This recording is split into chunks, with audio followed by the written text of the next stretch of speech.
पूरी दुनिया में हर 100 लोगों में से 12 से 15 लोग इस बीमारी से पीड़ित हैं।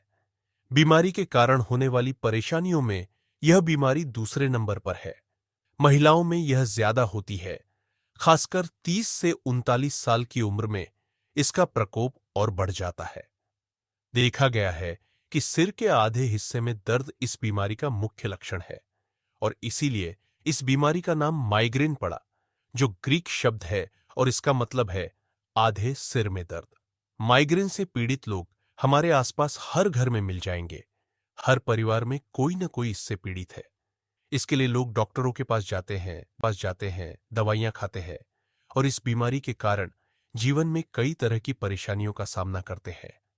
कई मरीज मेरे पास आते हैं और पूछते हैं कि क्या माइग्रेन का इलाज सिर्फ दवाइयों से ही हो सकता है या इसके अलावा कोई और समाधान भी है जिससे दवाइयों की मात्रा कम की जा सकती है या दवाइयों को बंद किया जा सकता है। हाँ, अमेरिकन माइग्रेन फाउंडेशन और दुनिया के कई नामी गिरामी अस्पताल इस थेरेपी को सपोर्ट करते हैं और इसे बढ़ावा देते हैं। यह है seeds for success in migraine management. Seeds यानी 5 वैज्ञानिक तरीके जिन्हें अपनाकर माइग्रेन के दर्द को बिना दवाइयों के या दवाइयों की मात्रा कम करके कंट्रोल किया जा सकता है। सीड्स में एस का मतलब है स्लीप, नींद। ई का मतलब है ईट, खाना। ई का मतलब है एक्सरसाइज, व्यायाम। डी का मतलब है डायरी, रोजनामचा। और एस का मतलब है स्ट्रेस, तनाव। तो पहले बात करते हैं नींद की। माइग्रेन के मरीजों में देखा गया है कि जिस दिन उनकी नींद कम होती है या रात में नींद की गुणवत्ता अच्छी नहीं होती, उस दिन उन्हें माइग्रेन का अटैक ज्यादा होता है।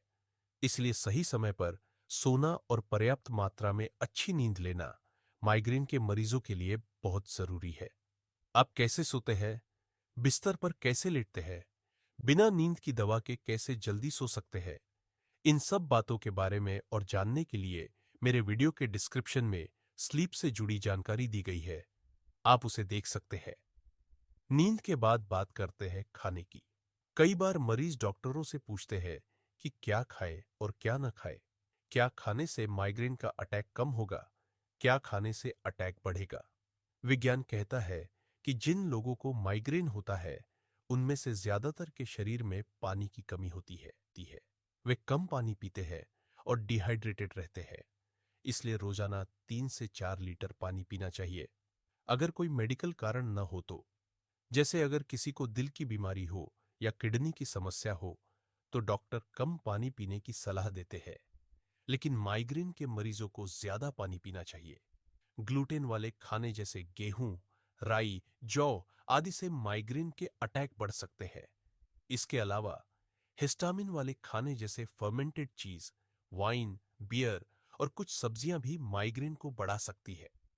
टायरामिन नामक केमिकल जो स्मोक्ड फिश, मीट और पुराने चीज में ज्यादा होता है, वह भी माइग्रेन के दर्द को बढ़ा सकता है। प्रोसेस्ड और पैकेज्ड खाने में मोनोसोडियम ग्लूटामेट जैसे केमिकल्स होते हैं जो माइग्रेन के दर्द का कारण बन सकते हैं। इसलिए इन चीजों से बचना चाहिए। माइग्रेन के मरीजों में देखा गया है कि उनके शरीर में सोडियम यानी नमक की मात्रा ज्यादा होती है। इसलिए अगर खाने में नमक की मात्रा कम की जाए तो माइग्रेन के अटैक कम हो सकते हैं। नमक स्वाद के अनुसार ही खाना चाहिए, ज्यादा नहीं। कच्चे नमक की जगह भुने हुए नमक का इस्तेमाल करना चाहिए। हाई फैट डाइट जिसमें चर्बी ज्यादा होती है, वह भी माइग्रेन का कारण बन सकती है। खासकर ट्रांस फैट जो बार बार गर्म किए गए तेल में बने खाने में होता है, वह माइग्रेन को बढ़ा सकता है। इसलिए लो फैट डाइट माइग्रेन को कम करने का एक अच्छा तरीका है। जो लोग ज्यादा चाय या कॉफी पीते हैं, उन्हें भी सावधान रहना चाहिए। ज्यादा कैफीन वाले ड्रिंक्स जैसे एनर्जी ड्रिंक्स भी माइग्रेन के अटैक को बढ़ा सकते हैं। रोजाना 1 से 2 कप कॉफी ही पीनी चाहिए। अब बात करते हैं एक्सरसाइज की। माइग्रेन के मरीज अक्सर कहते हैं कि उन्हें एक्सरसाइज करने में दिक्कत होती है क्योंकि उन्हें सिर दर्द होता है, तेज रोशनी या तेज आवाज से परेशानी होती है। लेकिन देखा गया है कि जो लोग एक्सरसाइज नहीं करते, उन्हें माइग्रेन के अटैक ज्यादा होते हैं। इसलिए थोड़ी एक्सरसाइज जरूर करनी चाहिए। चलना, जॉगिंग करना, साइकिल चलाना, तैरना जैसी एक्सरसाइज करने से माइग्रेन के अटैक कम हो सकते हैं। डायरी मेंटेन करना भी जरूरी है। अपने माइग्रेन के अटैक को डायरी में नोट करें कि कब हुआ, कितना तेज दर्द था, उस दिन क्या खाया, क्या किया।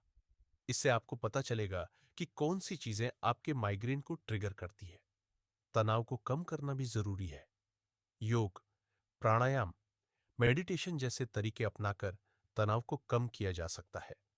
विज्ञान कहता है कि अगर कोई इन 5 तरीकों को फॉलो करे तो माइग्रेन के अटैक 50% तक कम हो सकते हैं। इसलिए दवाइयों के साथ साथ जीवन शैली में बदलाव करके भी माइग्रेन को कंट्रोल किया जा सकता है। यह जानकारी सिर्फ शिक्षा के लिए है। किसी भी तरह का इलाज शुरू करने से पहले अपने डॉक्टर से सलाह जरूर लें।